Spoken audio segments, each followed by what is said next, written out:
परमेश्वर ने हमें एक सेवकाई को सौंपा है।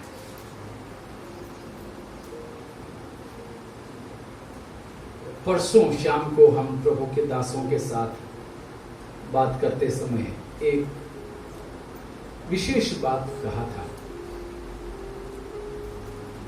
उसको मैं आज फिर से दोहराना चाहता हूं कि हमारे सेवकों के जीवन या सेवकाई ये कौन सा ज्यादा महत्वपूर्ण है। उस दिन परसों हम लोग मनन किए थे, उस समय आप में से कुछ लोग नहीं थे, तो इनमें से कौन सा ज्यादा महत्वपूर्ण है, सेवकाई है या सेवक की जीवन है। उस दिन जवाब भी दिए थे तो आपको याद है, जीवन मसीही जीवन है, मसीही सेवकाई से भी अधिक महत्वपूर्ण। मतलब उस दिन हमने देखा कि अच्छे से सेवकाई नहीं किया बोल के किसी को प्रभु स्वर्ग से नरक नहीं भेजेंगे। हाँ, प्रतिफल नष्ट होगा, ठीक है ना, प्रतिफल नष्ट होगा।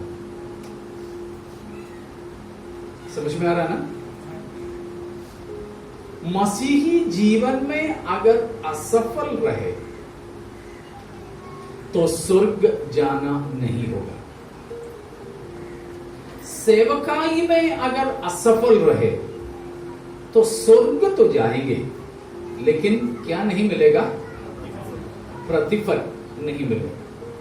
क्योंकि प्रतिफल हमें मिलता है मजदूरी में, प्रतिफल मिलता है मजदूरी में, ठीक है।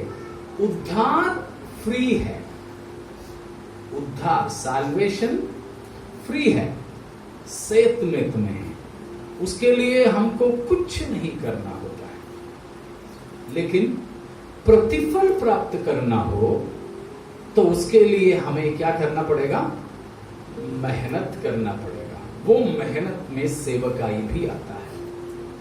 अगर बराबर सेवकाई नहीं करें, सेवकाई में हम असफल रहें, तो हमें घाटा उठाना पड़ेगा। समझ में आ रहा ना। साथ है सब लोग, नहीं आया समझ में आ रहा, ठीक है। अगर हमारे मसीही जीवन में तकलीफ है, असफलता है, पराजय है, तो जैसे हमने मत्ती 7 का 21, 22, 23 में पढ़े थे, वैसे प्रभु हमको नरक भेजेंगे। लेकिन हमारी सेवकाई में हम असफल रहे हो तो पहला कुरिन्थियों 3 का 14 और 15 के आधार पर हम स्वर्ग तो जाएंगे, लेकिन घाटा उठाना पड़ेगा, ठीक है। एक और बार उन दोनों वचनों को हम पढ़ेंगे। पहले हम पढ़िएगा, कौन सा, मत्ती 7 का आप 22वां वचन पढ़े। सुबह हम 21 से 23 तक पढ़े थे, अभी आप 22वां वचन पढ़िएगा। 7:22 मत्ती।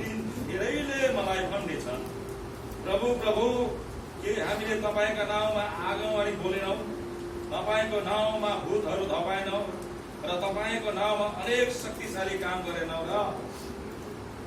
हाँ, अगला वचन भी 23 भी। अनि म तिमीहरूलाई सफासँग भन्नेछु, मैले तिमीहरूलाई कहिल्यै चिनेको छैन, ए अधर्म काम गर्ने हो, मबाट दूर हो। हाँ, देखा, वहां सेवक लोग हैं। सफल सेवक थे कि असफल सेवक थे, सफल सेवक थे, ठीक है। अच्छे पास्टर थे, अच्छे प्रचारक थे, ठीक है, सफल सेवक लोग थे। लेकिन मसीह की जिंदगी में वे सफल थे कि असफल थे? असफल थे। तो असफल जिंदगी लेकिन सफल सेवकाई, ठीक है ना। असफल मसीही जीवन लेकिन सफल सेवकाई। स्वर्ग जाएंगे? स्वर्ग जाएंगे? नहीं जाएंगे, नहीं जाएंगे। यीशु मसीह ने वहां कहा, हे अधर्म करने वालों, मैंने तुम्हें कभी नहीं जाना, मुझसे दूर हो जाओ। उससे दूर हो जाओ। प्रभु से दूर हो गया तो कहां जाएंगे? नरक में, अग्नि कुंड में जाएंगे। लेकिन उल्टा क्या है? उल्टा सफल मसीही जिंदगी लेकिन असफल सेवकाई, ठीक है।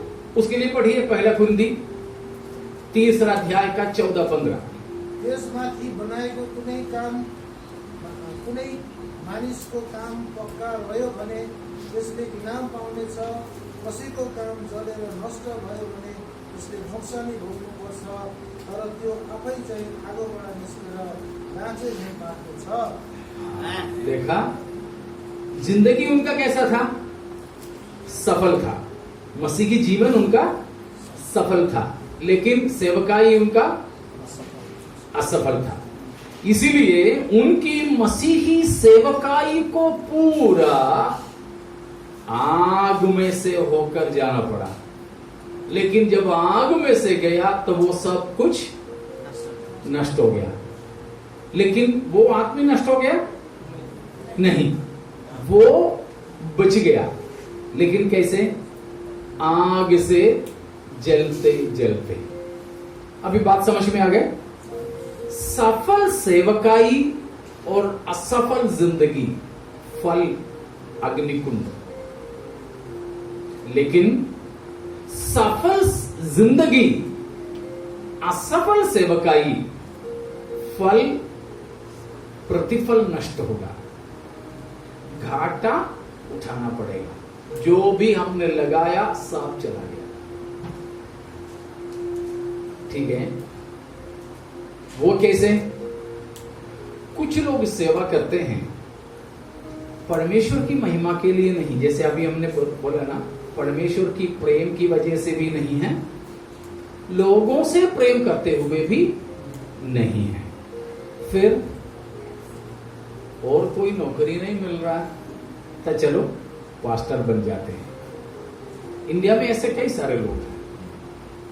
पापा मम्मी ने पास्टर को बोला, पास्टर ये हमारा लड़का ना 20-21 साल का हो गया, अच्छा खट्टा है, लेकिन कोई काम नहीं करता है, सुबह से लेकर घूमता रहता है, टाइम टाइम पर आकर खाता है, खाता भी दाल रोटी देने से नहीं, उसको तो मटन मच्छी चाहिए, चिकन चाहिए, नहीं तो पैसा चुरा के ले जाता है, दुकान से खा लेता है, लेकिन कमाता है कुछ नहीं।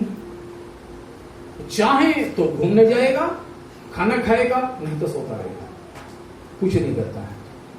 पास्टर जरा लड़का को पास्टर ने बुलाया, क्यों भाई मुंबई चलेगा? हाँ मुंबई चलेंगे, मेरे पास टिकट हम करा के देंगे। रहेंगे उधर? अरे रहने के लिए तो सारी सुविधा है, खाना भी फ्री। करना क्या है? तुम्हें क्लास पढ़ना है उधर। कहाँ भेजोगे? बाइबल स्कूल में। अच्छा, और कुछ काम कुछ नहीं करना, तुम्हें पढ़ना है। हाँ ठीक है, उसके बाद में तुम पास्टर बन जाओगे। और तो उसने देखा है पास्टरों को इज्जत मिलता है, घर में कुछ नहीं तो भी खाना देता है पास्टर को, है? उसने सोचा ठीक है भाई, अगर मैं पास्टर बन जाता हूं, मुंबई में फ्री में रहने खाने को मिलेगा, ठीक है, चला गए। तो ये पास्टर बना है, लेकिन परमेश्वर से प्रेम करता हुआ है नहीं, लोगों से प्रेम करता हुआ है वो भी नहीं, बस काम करना नहीं चाहता था, बेरोजगारी की बदले में वो पास्टर बन गया। जब बाइबल कॉलेज में 2 साल पढ़ाई किया तो उसको पास्टर बना दिया संस्था वालों ने। उसके बाद किराए का पैसा देता है, मकान में रहो भाई, और महीने में 1500-2000 रुपया भी दे देता है बस, और इधर उधर घूमता फिरता है, कुछ कमाता है। चर्च में आने वाले कोई दान दशमांश देता है तो वो भी हो जाता है बस। संडे संडे एक मीटिंग चलाएगा, प्रचार तो कुछ नहीं करेगा, 2 घंटे की मीटिंग, 1.5 घंटा गाना गवाएंगे। गाना गाने के लिए बेचारे बच्चे लोग हैं, बोलेंगे गाओ, बोलेंगे आत्मा अगुवाई दे रहा है और आराधना करो। कोई आत्मा अगुवाई नहीं दे रहा है, बस उसके पास में प्रचार करने के लिए कुछ है ही नहीं, इसीलिए वो गाने में 2 घंटे बिता रहा है। ये सेवकाई करके पहुंचेगा तो 1 कुरिन्थी 3 का 14-15 में जो बताया वो ही हाल होगा, पूरा आग में नष्ट, कुछ नहीं मिलेगा उसको। हाँ, जिंदगी अच्छा रहा, मसीही वचन के अनुसार जिया तो नरक से बचेगा। तो प्यारो, हमारे सेवकाई से बढ़कर है हमारी मसीही जिंदगी। ठीक है, एक बात। दूसरी बात मैं आपसे पूछ रहा हूं कि बुलाहट और समर्पण, बुलाहट और समर्पण, इन दोनों में ज्यादा महत्वपूर्ण कौन सा है? बुलाहट है या समर्पण है? बिल्कुल समर्पण है। अभी डॉक्टर बनने के लिए, डॉक्टरी पढ़ाई के लिए एडमिशन मिल गया, एडमिशन मिल गया करके डॉक्टर बनेगा? नहीं।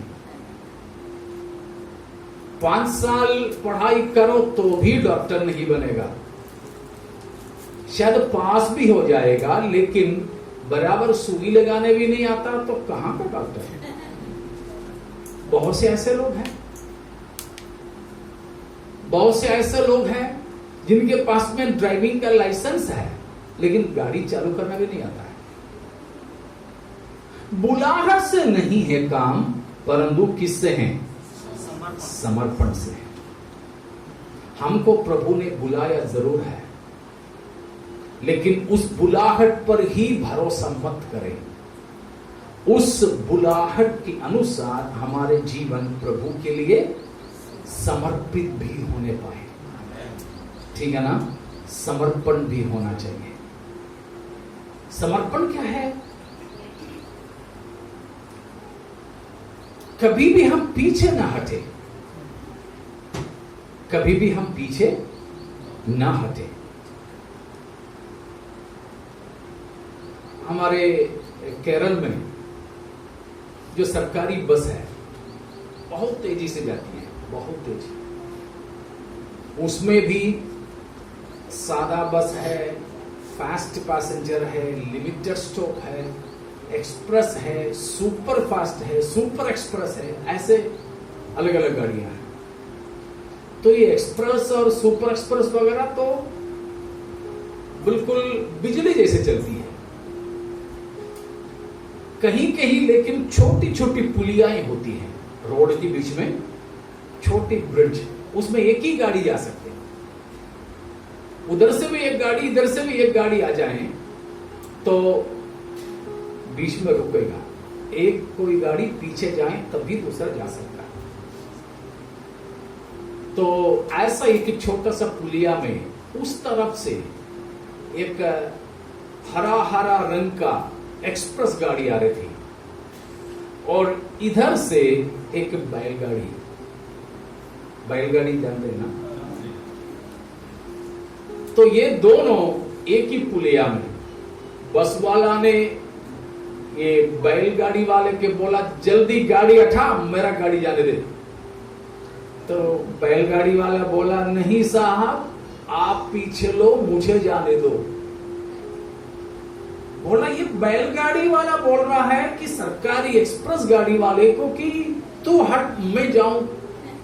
उसको गुस्सा आया और सबने इसके ऊपर चिल्लाया, आखिरी में बैलगाड़ी वाला तो बड़े आराम से रह करके बोला, साहब मैं तो पीछे जाने की सवाल ही नहीं होता है, जाना है तो आप पीछे लो, मुझे जाने दो पहले। पूछा, तू ऐसा क्यों बात कर रहा है? उसने बोला, साहब बात तो साफ है, मेरा तो बैलगाड़ी है, इसमें रिवर्स गियर नहीं है।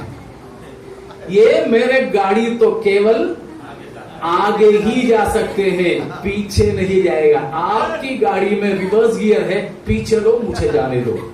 बताइए, हमारे समर्पण ये एक्सप्रेस गाड़ी जैसा है कि बैलगाड़ी जैसा है? हालेलुया। हमारी जिंदगी और हमारी समर्पण ये बैलगाड़ी जैसे होना चाहिए।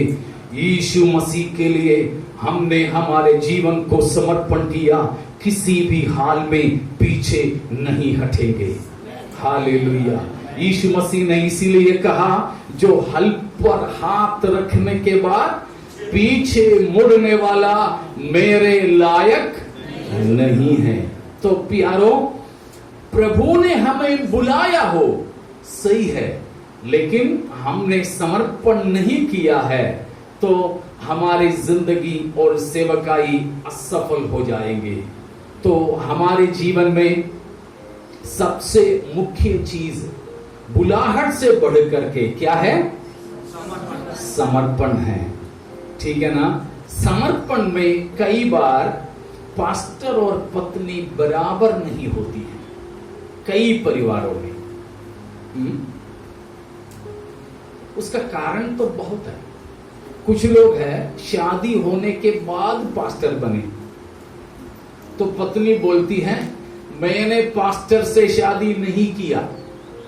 सही है पत्नी की कहना, क्योंकि शादी के समय में पति पास्टर नहीं था।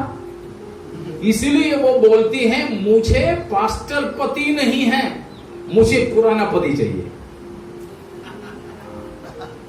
पति ने तो सेवकाई के लिए समर्पण किया, प्रभु के लिए समर्पण किया। वो बोलेगा मुझे खाना मिले ना मिले, सेवकाई करना है।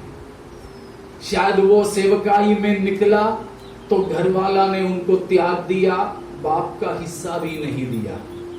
पति ने, पास्टर पति ने बोला ठीक है, मेरा माता पिता मुझे हिस्सा ना दे चलेगा, मैं अपनी पत्नी बच्चों के साथ रहूंगा। पत्नी बोलती नहीं, तुम्हारा हिस्सा लेके आ जाओ, तुम्हारा जो हिस्सा मिलना है वो लेके आ जाओ। पत्नी पति को जबरदस्ती करती है। अब पति बड़ा परेशान। अब लोग रात रात में भी फोन कर रहे हैं पास्टर को प्रार्थना करने, प्रार्थना करवाने, लेकिन पास्टर को कोई दिक्कत नहीं, वो समर्पित है उसके लिए। लेकिन पत्नी परेशान, पति पत्नी में, इसलिए थोड़ा थोड़ा मैं तो पता नहीं आपके बीच में है कि नहीं, लेकिन कई परिवारों में होता है ये, कई पास्टर परिवारों में ये होता है।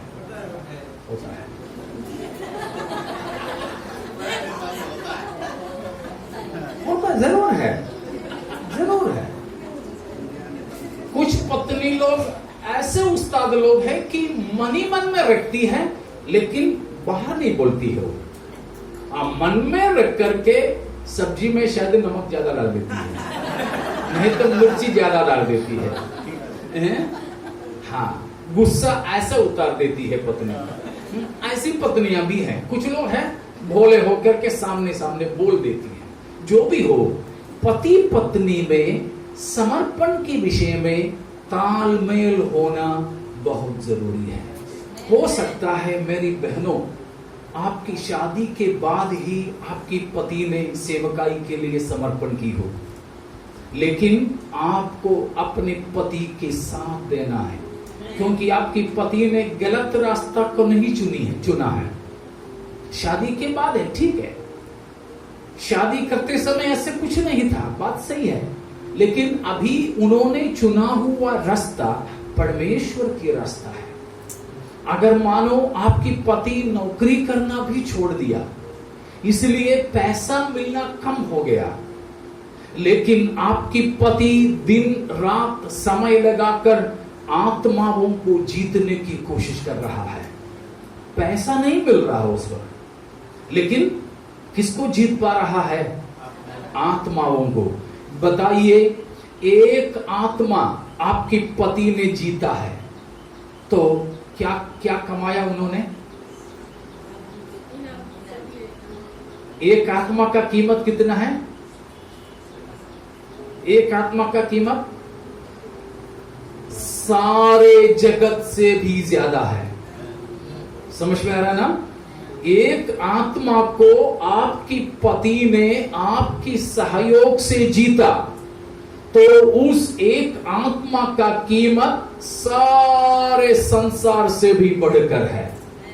इन्होंने सबसे बड़ा नौकरी भी किया हो तो भी कितना कमाया होता है, लेकिन उसकी कितना ज्यादा कमाई उन्होंने एक पापी को स्वर्ग राज्य की वारिस बनाने के द्वारा कमाया है। भले ही संसार में आपको पैसे के रूप में नहीं मिलेगा, स्वर्ग में आनंद और प्रतिफल के रूप में वो प्रतिफल आपको मिलेगा। हालेलुया। इसीलिए प्लीज बहनों, आप अपने पति पास्टर है तो उनकी समर्पण में कभी बाधा ना बने, ठीक है ना? शायद आपकी पति सेवकाई कर रहा है, जो भी पैसा मिलता वो सब प्रभु की सेवा में लगा रहा हो, इसीलिए आपको शायद एक नई साड़ी, नई कपड़ा खरीद करके देने के लिए उनके पास शायद पैसा नहीं होगा। आपकी अंदर इच्छा होगी एक नए कपड़ा मिल जाए, शायद आपने बोली भी होगी, लेकिन पति ने बोला होगा आपका कि अभी उस सेवकाई के लिए कुछ जरूरत है, इसलिए रुक जाओ थोड़ा, अगली बार गुस्सा मत हो। आपके पास में जो चप्पल, जूता, कपड़ा है उसी से आप संतुष्ट रहिए। समझ में आ रहा ना? कि मैं सोचता हूं आप ऐसी पत्नियां हैं जो आपकी पास्टर पतियों को सेवकाई की पैसा लेकर आपकी इच्छा के लिए लगाने के जबरदस्ती नहीं करती हो। शायद घर में खाने के भी सादा सीधा खाना ही होगा, शायद दाल चावल ही होगा, ठीक है ना? तो भी आप मुझे ये चाहिए वो चाहिए करके कभी भी जबरदस्ती मत कीजिए। ऐसे ही अगर पास्टर की बच्चे भी हो, ठीक है, एक आध लोग तो बैठे मुझे मालूम है, बाकी का मुझे पता नहीं, पास्टर की बच्चे भी